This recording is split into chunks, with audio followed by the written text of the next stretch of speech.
Hello bachcho, let's read this question. Question says ammonia and oxygen reacts at high temperature as the following reaction.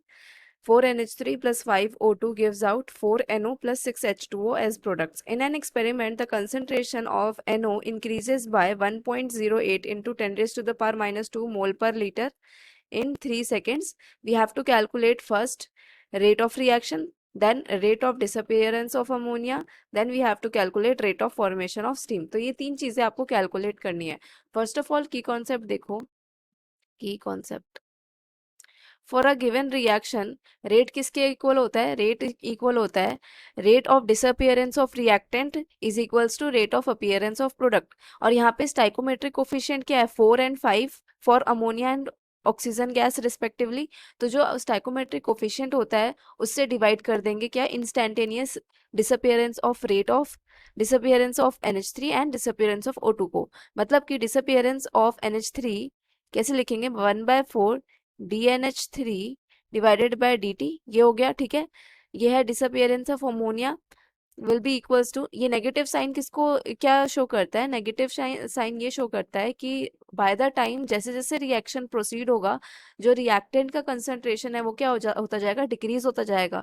ठीक है, और product क्या होता जाएगा? Increase होता जाएगा। ठीक है, तो हो जाएगा -1/5 DO2 अपॉन DT, फिर ये होगा 1/4 और स्टाइकोमेट्रिक कोफिशिएंट जितना भी होगा ना वो डिवाइड में चला जाएगा, डिवाइडेड बाय हो जाएगा। ओके, फिर DNO।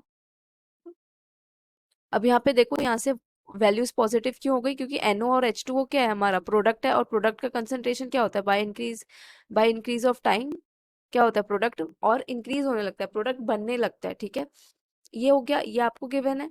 और आपका क्या होता है? रेट। रेट कैसे लिखते हैं?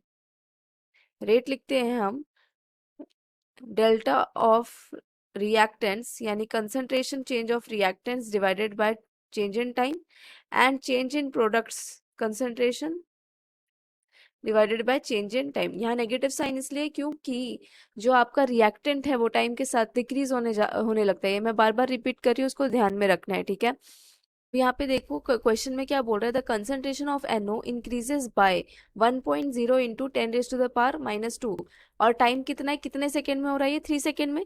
तो यहाँ पे rate of disappearance of NO लिखना हो तो कैसे लिखेंगे? Sorry, rate of formation of NO लिखना हो तो कैसे लिखेंगे? ये हो जाएगा डेल्टा NO कितना है? 1.08 into 10 raise to the power minus 2 divided by time कितना है? 3। तो ये आ जाएगा 3.6 into 10 raise to the power minus 3 mole पर लीटर सेकेंड इनवर्स, ये आ गया। ठीक है, अब रेट किसके इक्वल है? यहाँ पे देखो, आर से क्या है? ये स्मॉल आर रेट है, तो rate is equals to 1/4 DNO upon DT। तो यहाँ से rate of reaction, first part, rate of reaction क्या आ जाएगा? Rate of reaction is equals to 1/4 DNO by DT, that is equals to 3.6 into 10 raise to the power minus 3 divided by 4। तो यहाँ पे ये आ गया 9 into 10 raise to the power minus 4 mole litre inverse second inverse. ये आ गया rate of reaction. दूसरा क्या बोल रहा है? Rate of disappearance of ammonia, right. So second part में देखो क्या बोल रहा है? Rate of disappearance of ammonia कैसे निकालेंगे? -DNH3 upon DT। इन दोनों को कंपेयर कर लो, इसको और इसको कंपेयर कर लो। ठीक है, ये किसके इक्वल हो जाएगा? DNO by DT। ठीक है, समझ आ रहा है? 1/4 और ये 1/4 क्या हो जाएगा? कैंसिल हो जाएगा। इज इक्वल्स टू कितना आ जाएगा? 3.6 into 10 raise to the power minus 3 mole litre inverse second inverse. कहाँ से? यहाँ पे सॉल्व करा हुआ है। ठीक है, और थर्ड पार्ट है, यहाँ पे थर्ड पार्ट देखते हैं। थर्ड पार्ट में बोल रहा है rate of formation of steam, यानी कि वाटर। तो rate of formation of water को कैसे लिखेंगे? कंपेयर कर लो, किस किस को कंपेयर करेंगे? इन दोनों को कंपेयर कर लो। तो rate of formation of steam यानी कि DH2O बाय DT, ये 1/6 इज इक्वल्स टू क्या हो जाएगा? ये 1/4 DNO बाय DT।